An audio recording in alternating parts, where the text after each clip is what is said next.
সত্যি যদি কোনোদিন এমন ক্ষমতা পাওয়া যেত যাতে অতীতে করে আসা ভুলগুলোকে ঠিক করে ফেলা যেত, তাহলে হয়তো ভবিষ্যৎটা একদমই অন্যরকম হতো। এরকম ভাবনার বাস্তবায়নটা আমরা করতে না পারলেও আজকের গল্পে সুইহন সেটা করতে পেরেছে। 2016 সালে মুক্তিপ্রাপ্ত টাইম ট্রাভেলের উপর ভিত্তি করে তৈরি এই গল্পটির IMDb-তে রেটিং রয়েছে 7/10। তো হ্যালো ফ্রেন্ডস, ওয়েলকাম টু ওর গল্প। গল্পের শুরুতেই দেখা যায় কম্বোডিয়ার কোনো এক গ্রামে বন্যার ত্রাণ বিতরণ এবং চিকিৎসার জন্য একদল ডাক্তার এসেছে সোল শহর থেকে। তারা ফিরে যাওয়ার সময় হঠাৎই একজন বয়স্ক ভদ্রলোক একটি বাচ্চা নিয়ে তাদের কাছে এগিয়ে আসে।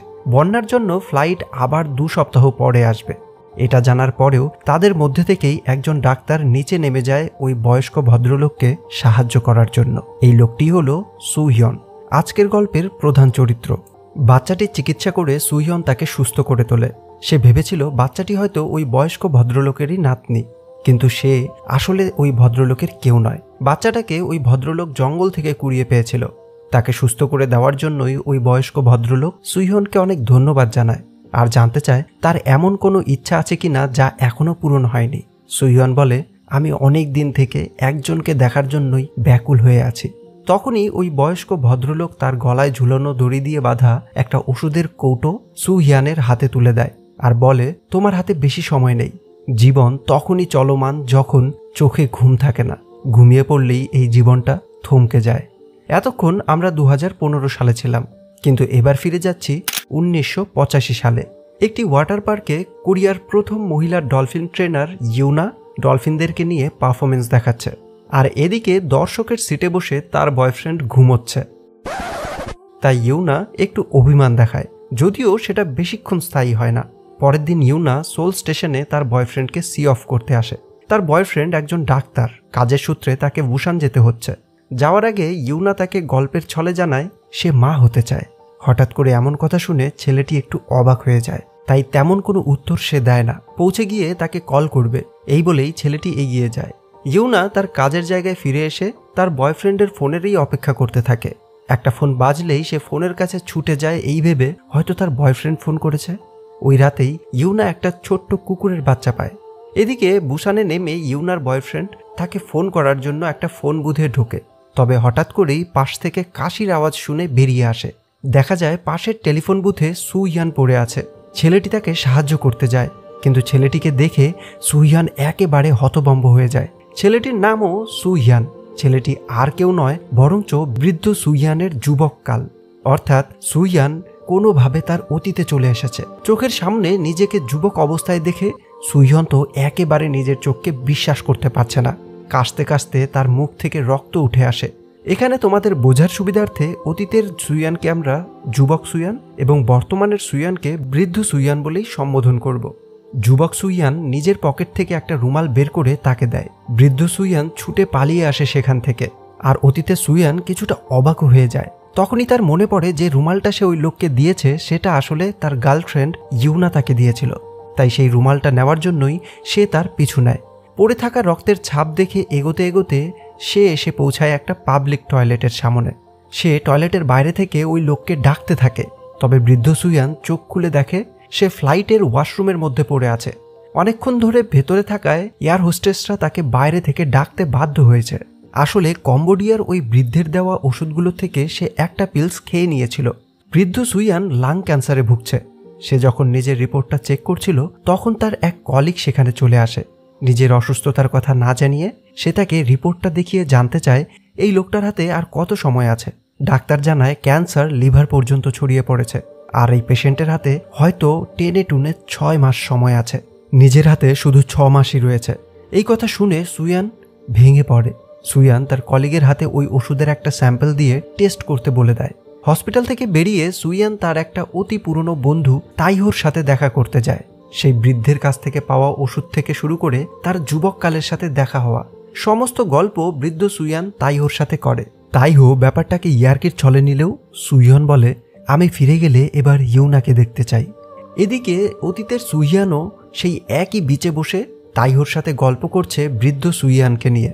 সে তাইহোকে এটাও জানায় যে ইউনা হঠাৎ করে তার কাছে মা হওয়ার ইচ্ছা প্রকাশ করেছে।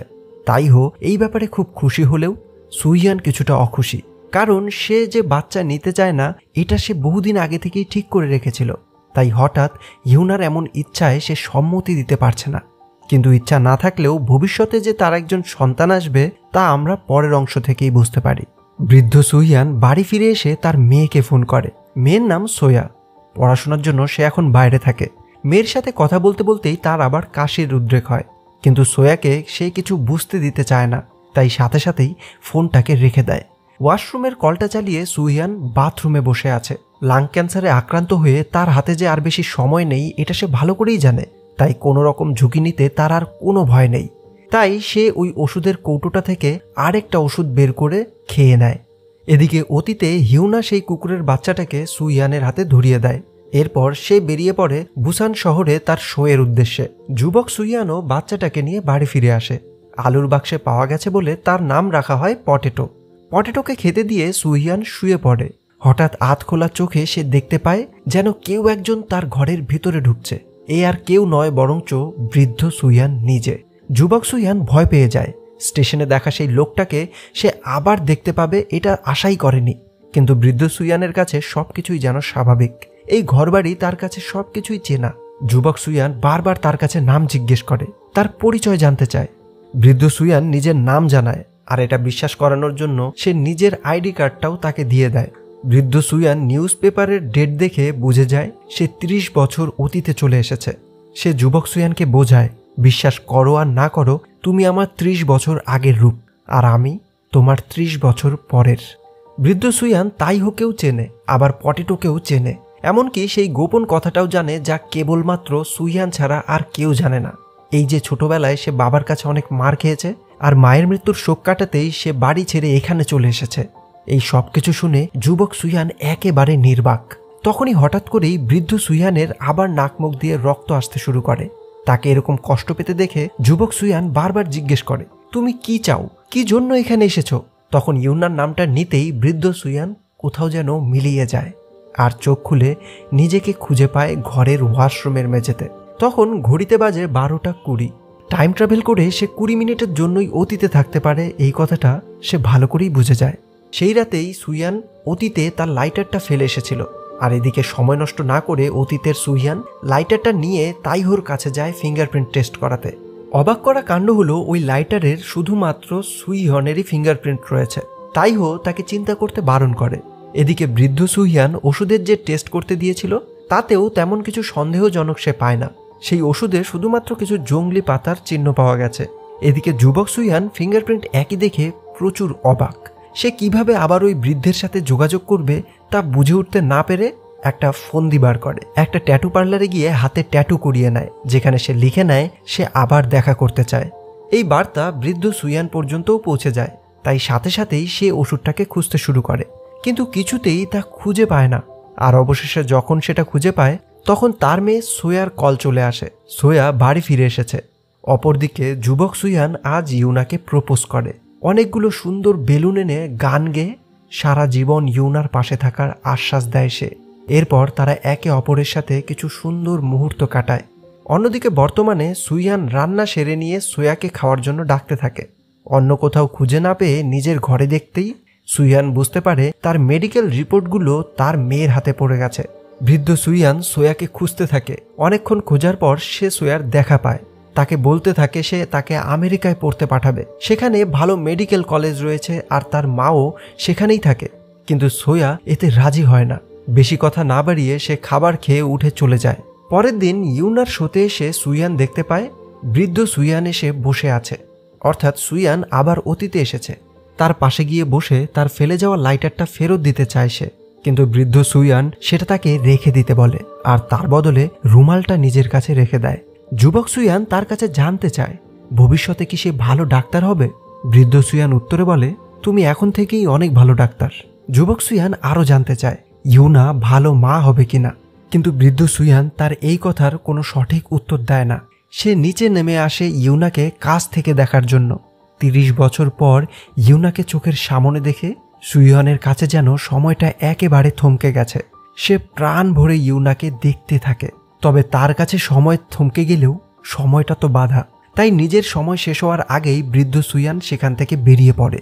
তাকে বেরিয়ে যেতে দেখে যুবক সুইয়ানও তার পিছু নেয়। তার কাছে জানতে চায় এখানে আসার তার আসল উদ্দেশ্যটা কি। বৃদ্ধ সুয়ান সেই কথা বারবার এড়িয়ে যায়, কিন্তু যুবক সুয়ান তাকে ছাড়তে চায় না। অবশেষে বৃদ্ধ সুয়ান এটা জানাতে বাধ্য হয় যে ভবিষ্যতে ইউনা মারা যাবে, তাই সে যেন ইউনার সাথে ভালো ব্যবহার করে, ভালো সময় কাটায়। আর কোনো কথা বলার আগেই ইউনা সুয়ানকে খুঁজতে খুঁজতে সেখানে চলে আসে, আর নিমেষের মধ্যেই বৃদ্ধ সুয়ানও গায়েব হয়ে যায়।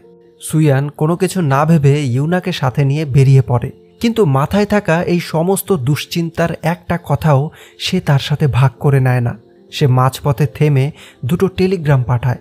তাইহোকে বলে ঘরে গিয়ে পটেটোকে খাবার দিতে, আর মায়ের ছবির অ্যালবামের শেষ পাতায় একটা চিঠি লিখে সেই কথা একটা গানের ডিস্কের ওপর লিখে রাখতে। যুবক সুয়ানের প্ল্যান অনুযায়ী তার বার্তা বৃদ্ধ সুয়ান পর্যন্ত পৌঁছে যায়। সে দেখতে পায় ডিস্কের ওপর লেখা রয়েছে তার মায়ের অ্যালবামের শেষ পাতাটা দেখতে। এটা দেখেই বর্তমানের সুয়ান যখন সেই অ্যালবামটা বের করে, 30 বছর আগে রাখা সেই চিঠিটা সে খুঁজে পায়, যেখানে সে লিখেছে, তুমি আমাকে সম্পূর্ণ কথা পরিষ্কারভাবে বলনি, আর আবার যদি দেখা করে সেগুলো না বলো, আমি আমার জীবনকে তছনছ করে ফেলব। এই চিঠিটা দেখে বর্তমানের সুয়ান আবার অতীতে চলে যায় তার সাথে দেখা করতে। অতীতের সুয়ান তাকে বারবার জিজ্ঞেস করতে থাকে, ইউনার মৃত্যুর কথাটা কি আদৌ সত্যি? আর যদি তাই হয়েই থাকে, সেটা কিভাবে হয়েছে, সেটা সে আটকায়নি কেন? বৃদ্ধ সুয়ান জানায়, ইউনার মৃত্যুর জন্য সে নিজে দায়ী। সারা জীবন পাশে থাকার কথা দিয়েও সে তার পাশে থাকতে পারেনি।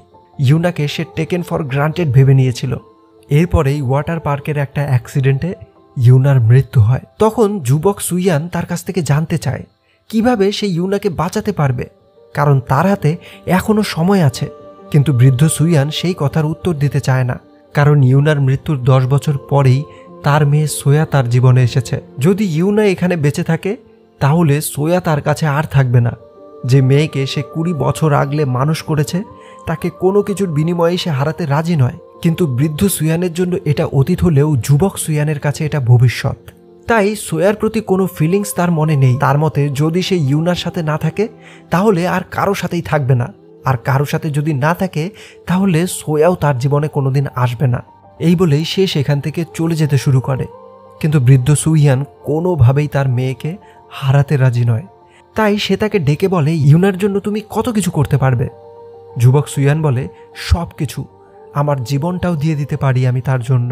বৃদ্ধ সুয়ান বলে, ইউনার জীবনের বিনিময়ে ইউনার সাথে তোমাকে ব্রেকআপ করে নিতে হবে, যাতে ভবিষ্যতে ইউনার প্রাণও বাঁচে আর সোয়ারও কিছু না হয়। এসব শুনে যুবক সুয়ান আর নিজেকে সামলাতে পারে না। সে নিজেরই ক্ষতি করতে শুরু করে, কিন্তু বৃদ্ধ সুয়ান তাকে আটকে নেয়। আবারও তার যাওয়ার সময় হয়ে যায়। যুবক সুয়ান সব কথা শুনেও নিজের মধ্যেই চেপে রেখে ইউনাকে সাথে নিয়ে বাড়ি ফিরে যায়। ইউনা ওদের দুজনের নাম মিলিয়ে মেয়ের নাম রাখতে চায় সোয়া, যাকে সুয়ানের মতোই দেখতে হতে হবে। এইসব আলোচনা নিয়েই ওরা একসাথে সময়টা কাটায়। দেখতে দেখতে 2 মাস কেটে যায়। কাজের সূত্রেই সুয়ান বাইরে আছে। 3 দিনের ছুটিতে তাদের কোথাও ঘুরতে যাওয়ার প্ল্যান ছিল, তাই ইউনা খুবই খুশি। কিন্তু সুয়ানের বাবার শরীর একেবারে ভালো নয়। এই মৃত্যু শয্যায় পড়ে থেকেও সে সুয়ানের মায়ের নামে গালিগালাজ করে যাচ্ছে, তাই সুয়ানেরও মাথা ঠিক থাকে না। সাথে সাথে ইউনাকে ফোন করে ট্রিপটা বাতিল করার কথা বলে দেয়। তখনই তার পাশে চলে আসে বৃদ্ধ সুয়ান। সে জানায় আজকেই সেই দিন যেদিন ইউনা আর সুয়ানের বাবা মারা যাবে। ট্রিপ ক্যান্সেল হওয়ায় ইউনা বাড়িতেই থাকবে, আর তার একজন ডলফিন হঠাৎ অসুস্থ হয়ে পড়ায় তাকে বাঁচাতেই ইউনা জলে ঝাঁপ দেবে। আর পরের দিনের কাগজে হেডলাইন হবে, কোরিয়ার প্রথম মহিলা ট্রেনার ডলফিনকে বাঁচাতে গিয়ে মারা গেছে। কিন্তু এই হেডলাইনটা পাল্টানোর ক্ষমতা সুয়ানের কাছে আছে। তাই সে ইউনাকে ফোন করে, তাকে জানায় হসপিটালে প্রচুর কাজের চাপ থাকায় তাদের ট্রিপটাকে ক্যান্সেল করতে হচ্ছে। তাই জন্য ইউনাকে সে সোজা তার হসপিটালে চলে আসতে বলে। এতদিন সে বাবার ব্যাপারে ইউনাকে কিচ্ছু জানায়নি, আজ সে সব কিছু জানায়। সে জানায় কিভাবে তার বাবা তার মায়ের ওপর অত্যাচার করত। ইউনা তাকে সান্ত্বনা দিতে চায়, কিন্তু সুয়ান তাকে বারবার দূরে ঠেলে দেয়। তার বাবা আর মায়ের মধ্যে দাম্পত্য জীবনে যে সমস্যা ছিল, তারই একটা ট্রমা তার মধ্যে থেকে গেছে। আর এই কারণেই ইউনার স্বপ্নের পরিবার তৈরি করা তার পক্ষে সম্ভব না। যেদিন থেকে ইউনা সন্তানের কথা বলেছে, সেদিন থেকেই তার ইউনাকে ভালো লাগে না। তাই সে আজ ইউনার সাথে ব্রেকআপ করবে। এইসব কথা বলেই সে ইউনাকে ছেড়ে চোখের জল মুছে চলে যায় বহু দূরে।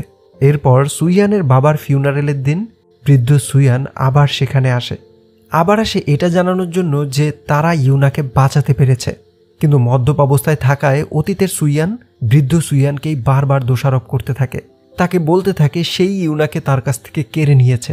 এমনকি তাইহো তার সাথে দেখা করতে এলে তাকেও সে খুবই খারাপ ব্যবহার করে তাড়িয়ে দেয়। এদিন থেকেই তাইহোর সাথে সুইয়ানের সম্পর্ক নষ্ট হয়ে যায়, যার প্রভাব ভবিষ্যতেও পড়ে। ভবিষ্যতে সুইয়ান যখন তাইহোর সাথে দেখা করতে যায়, সে জানতে পারে তাইহোর সাথে তার 30 বছর ধরে কোনো সম্পর্ক নেই। ফিউনারাল থেকে বাড়ি ঢোকার সময় গেটের সামনে থাকা লেটার বক্সে সুইয়ান একটা ডায়েরি দেখতে পায়, যেখানে ইউনা আর সুইয়ানের সুন্দর স্মৃতিগুলো ডায়েরির পাতায় গুছিয়ে বন্দি করা আছে। সেখানেই শেষ পাতায় লেখা আছে ইউনা তার জন্য অপেক্ষা করছে, যা দেখে সুইয়ান আর থেমে থাকতে পারে না। সেও ছুটে যায় ইউনার সাথে দেখা করার জন্য। এদিকে বৃদ্ধ সুইয়ানের সাথে তাইহোর ঝামেলা হয়ে গেছিল। হঠাৎ এখন সে ফোন করে বলছে, কিরে তুই এলি না? পরিস্থিতি সামাল দেওয়ার জন্য সুইয়ান তাকে বলে দেয় যে সে সোয়াকে আনতে গেছে, কিন্তু সোয়ার নাম নিতেই তাইহো অবাক হয়ে যায়। সোয়াটাকে? সুইয়ান ছুটে গিয়ে দেখে ফ্রিজে লাগানো সোয়ার ছবিগুলো যেন মিলিয়ে যাচ্ছে। আসলে অতীতে সুইয়ান ছুটে যাচ্ছে ইউনার সাথে দেখা করার জন্য, ছুটে যাচ্ছে ইউনার সাথে তার ভবিষ্যৎটা কাটানোর জন্য। আর এই জন্যই বর্তমানে সুইয়ানের জীবন থেকে সোয়ার সমস্ত স্মৃতিগুলো মুছে যাচ্ছে। ফ্রিজে লাগানো সোয়ার ছবিগুলোও যেন মিলিয়ে যাচ্ছে। সাথে সাথেই সে ছুটে যায় ওই ওষুধগুলোর দিকে। এদিকে অতীতে ঘন বৃষ্টি হচ্ছে, আর তেমনই রাস্তায় চলছে অবাধে গাড়ি। সবকিছুকে অতিক্রম করে সুইয়ান ছুটে যাচ্ছে ইউনার দিকে। তারা আবার এক জায়গায় হতেই যাবে, ঠিক তেমন সময়ই একটা গাড়ি এসে ইউনাকে সজোরে ধাক্কা মেরে চলে যায়। আর বর্তমানে সোয়ার স্মৃতিগুলো আবার জীবিত হয়ে ওঠে। সোয়া বাড়ি ফিরে দেখে তার বাবা ঘরে নেই। ল্যাপটপে খোলা রয়েছে অতীতের একটা খবর, যেখানে লেখা রয়েছে প্রথম মহিলা কোরিয়ান ট্রেনারের মৃত্যুর খবরটা। এদিকে বৃদ্ধ সুইয়ান হসপিটালের পুরনো রিপোর্টগুলো থেকে ইউনার রিপোর্ট খুঁজে বের করে। সেখানে দেখতে পায় ইউনার মাথায় রক্ত জমাট বেঁধে তার মৃত্যু হয়েছে। সময় নষ্ট না করে সে সাথে সাথেই আবার ফিরে আসে অতীতে। সমস্ত কথা তাকে জানায় আর বলে ইউনার অপারেশন করতে হবে। যুবক সুইয়ান বলে এটা অসম্ভব, এটা সম্ভব নয়। কিন্তু বৃদ্ধ সুইয়ান জানায় এই সময়ে এটা সম্ভব না হলেও ভবিষ্যতে সেটা সম্ভব। আর সেই সার্জারির প্রসিডিয়ার সুইয়ান জানে। যুবক সুইয়ান এরকম ঝুঁকি নিতে ভয় পাচ্ছিল, কিন্তু বৃদ্ধ সুইয়ান ঠিক করে বোঝানোতে সে রাজি হয়ে যায়। ভবিষ্যতে যে কলিগকে আমরা বৃদ্ধ সুইয়ানের সাথে দেখেছি, তাকেই এই অপারেশনের সাহায্য করার জন্য ডাকা হয়। বর্তমানে সমস্ত কাজকে ফেলে রেখে অতীতের মাটিতে বৃদ্ধ সুইয়ান চেষ্টা চালিয়ে যাচ্ছে ইউনাকে তার কাছে ফিরিয়ে দেওয়ার জন্য। হসপিটালের অন্যান্য ডাক্তাররা এভাবে বিনা অনুমতিতে সার্জারি করাতে বাধা দেওয়ার চেষ্টা করতে থাকে, তবে তারা কোনো বাধা না মেনেই সার্জারি চালাতে থাকে। বৃদ্ধ সুইয়ান অসুস্থ হয়ে পড়ে, তাই অপারেশনের শেষটা যুবক সুইয়ানের হাতেই হয়। অপারেশন কমপ্লিট হয়, আর ইউনাকে তার কাছে ফিরিয়ে দিয়ে বৃদ্ধ সুইয়ান আবারও ফিরে যায়। বাস্তবে তার 3 দিন পরে জ্ঞান ফিরেছে। জ্ঞান ফিরতেই হসপিটালে ইউনার রিপোর্টটা খুলে দেখে সে বুঝতে পারে ব্রেনে যে ব্লাড ক্লটটা ছিল সেটা বের করে নেওয়ায় পেশেন্ট এখন ঠিক আছে, যা দেখে সুইয়ান খুবই খুশি। কোরিয়ার প্রথম মহিলা ট্রেনার সম্পর্কে জানতে পারার পর থেকেই তার সম্পর্কে খুবই উৎসাহী হয়। তাই সে এখন কোথায় আছে, কি করছে, এই সমস্ত ব্যাপারে খোঁজ নেয় সে। সোয়ার সাথেই বৃদ্ধ সুইয়ান 30 বছর পরের ইউনাকে প্রথমবারের জন্য দেখতে পায়। অপারেশনের জন্য সে বেঁচে গেলেও কিছুটা সাইড ইফেক্ট তার পায়ে রয়ে গেছে। সে ইউনাকে প্রাণ ভরে দেখতে থাকে।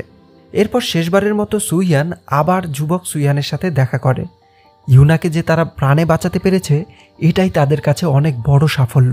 ভবিষ্যতে সব কিছু ঠিক হয়ে যাবে তার আশ্বাস দিয়েই বৃদ্ধ সুইয়ান বাতাসের সাথে মিলিয়ে যায়। যাওয়ার আগে সে আরও অনেক তথ্য দিয়ে যায়। 1994 সালে একটা একাডেমিক কনফারেন্সে সুইয়ানের সাথে এক ভদ্রমহিলার দেখা হবে, যাকে প্রথম দেখাতেই তার ভালো লাগবে। আর তার সাথে সময় কাটানোর পরেই সে তাকে বিয়ে করবে, আর সেই মহিলাই হবে সোয়ার মা। বিয়ের 2 বছরের মধ্যেই সুইয়ানের জীবনে আসে তার মেয়ে সোয়া।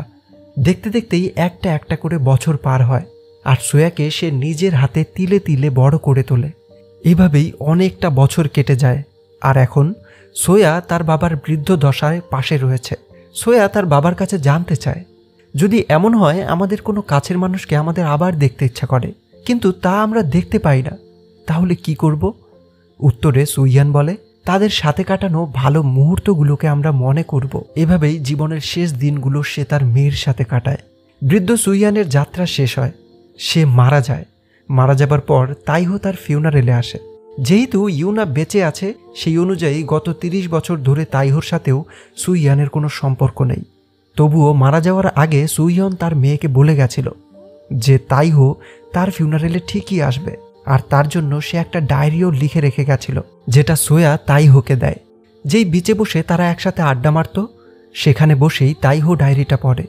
ওই ডায়েরিতে এই টাইম ট্রাভেল সম্পর্কে সমস্ত ডিটেলস দেওয়া আছে। লেখাগুলো পড়ে তাইহো ইউনার সাথে যোগাযোগ করে আর তাকেও এই ডায়েরিটা দেয়। এই ডায়েরিটা পড়েই তারা দুজনই অবাক হয়ে যায় আর তারা বুঝতে পারে কেন সুইয়ান ইউনার সাথে থাকেনি, কেন ইউনাকে ছেড়ে চলে গেছিল। ডায়েরির লেখা অনুযায়ী সুইয়ান 9 বার টাইম ট্রাভেল করে অতীতে গেছিল, অর্থাৎ টাইম ট্রাভেল করার সেই পিলগুলোর মধ্যে শেষ পিলটা এখনও আছে, যেটাকে ব্যবহার করেই সুইয়ানকেও আবার বাঁচিয়ে নেওয়া যাবে। তাইহো সুইয়ানের বাড়িতে যায়। সোয়াকে বারবার বাইরে থেকে ডেকে কোনো সাড়া না পেয়ে অবশেষে জানালার কাঁচ ভেঙেই ভিতরে ঢুকে যায়।